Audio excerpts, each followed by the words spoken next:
Hi, Jess. Thank you for taking some time to kind of talk to me about ELL students inside of our classrooms. And my understanding is that you work for Weeks Middle School. Yep. Perfect. And how many students would you say on average do you have in your classroom? Depending on the grade level and this time of year, I would have anywhere from 15 to 35 kids per class. Awesome. And how many of these kids would you identify as ELL students?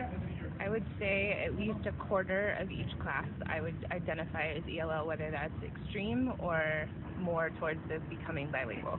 Yes, I would. Yes, that's kind of a high number. Mm-hmm. So, do you receive training on how to best serve these students in your classroom? We receive a very general training at the beginning of your teaching career with a few activities throughout each year to try to reach them the best, but I would say content specific, we do not receive very much training. Hi, Kino. Thank you for doing this interview with me today. You are a Des Moines Public School graduate. Correct. Correct. When did your family migrate to the United States? We came here in 2001. Perfect. And now you were in ELL? Yes, I was. Yeah, you were. Perfect. What schools did you attend? For elementary school, I went to Lovejoy. Middle school, Weeks Middle School, and then I went to Lincoln High School. Perfect.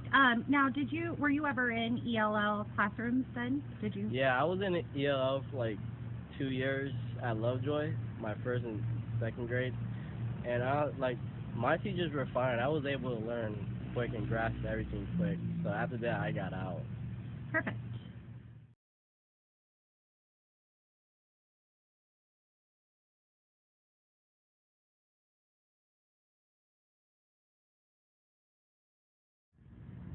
So, do you think that your district should provide you with more training to best serve these students?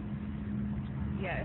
I feel like each teacher is kind of in their own classroom and environment, and they have to do what they feel that they can to help reach out to these kids, but that more content-specific training or language-specific training or something could be helpful or beneficial so that the fluidity of the classroom can really happen. Perfect. And so what do you do? What creative techniques are you using to best serve these students?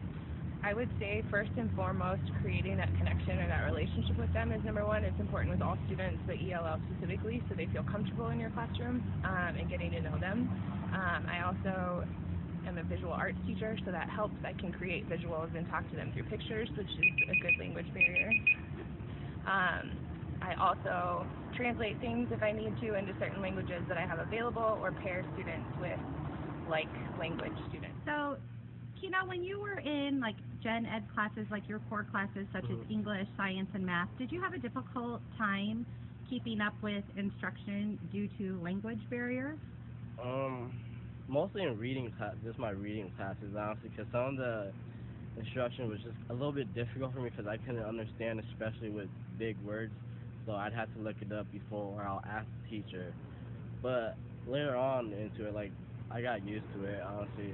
And yeah, but for now, the kids now, it'd probably be a little bit more difficult for them if the teachers aren't explaining it right or having an extra copy of their language, because especially kids from that coming in like quick or like last year or 2 years ago, it's gonna probably be difficult for them. Well, Jess, it sounds like you have really have taken some creative measures to ensure that these students are getting the same opportunities as other students. And I want to say thank you for taking the time to kind of chat with me. And please have a good summer. Thanks. So, would you say with the difficulties that some ELL students experience that teachers may need more training or extra tools to be able to better serve the ELL population?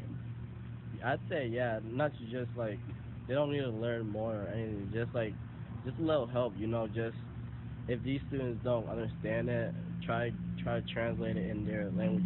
Since we have internet now, you can go to Google or whatever and find something that you can translate to them, print it out. I mean, it'll take some time, like a couple minutes out of your time, but if you do that, the students will know better, like they'll know what to do instead of being confused and not knowing what to do.